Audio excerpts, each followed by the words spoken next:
when we're saying, well, how are we going to bring this huge area, complex area, often, not quite dovetail or conflicting, how are we going to bring it together?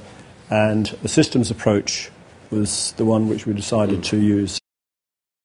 Thing about the systems approach, which for me, I saw that as being the one possibly original thing which we are contributing, was that it allowed you to talk about all relevant dimensions, so including drug law reform. It really flagged up the issue about, regulated alcohol and prohibited other drugs and posed questions. So it legitimised including that in the debate.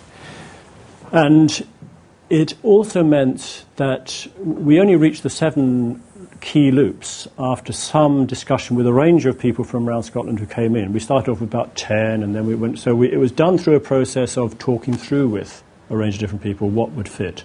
And we arrived at that, and that works. But it means that you can't talk about one bit of that area without trying to see the connectivity with other areas.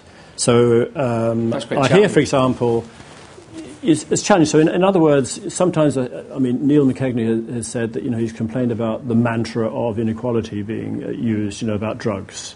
And really the issue should be, it's not a mantra about inequality. It's saying, no, inequality is a very significant factor which is located in this issue. And you need to be able to address that, but it's not by itself the only issue.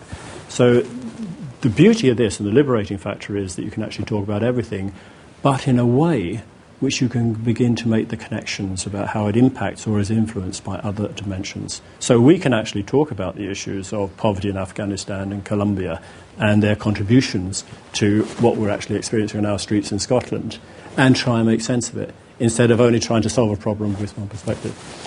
So in some ways, I think, maybe what we have been seeking to find for ourselves is, after 100 years of alcohol and drug policy going through various positions, we're trying to find a framework which is more fitting for the next 100 years. Yeah. And I think that's what we're interested in testing out now.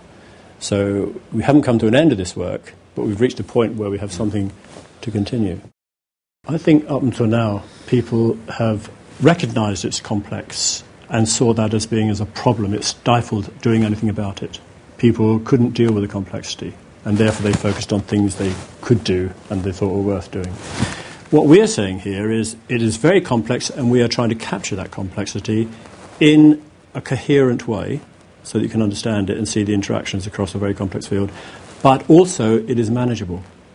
We are being quite positive about that. We said, no, by understanding, capturing this complexity in a coherent way, we then can start managing and addressing it to achieve our overall aim of reducing the impact on Scotland of harm and life. So I think that that then allows you to look at, and we use the question of architecture, because a lot of the good things which are being done now and the good policy reports aren't being done with the kind of the vision of sustainment over a generation or on the scale that actually is required in this complex map.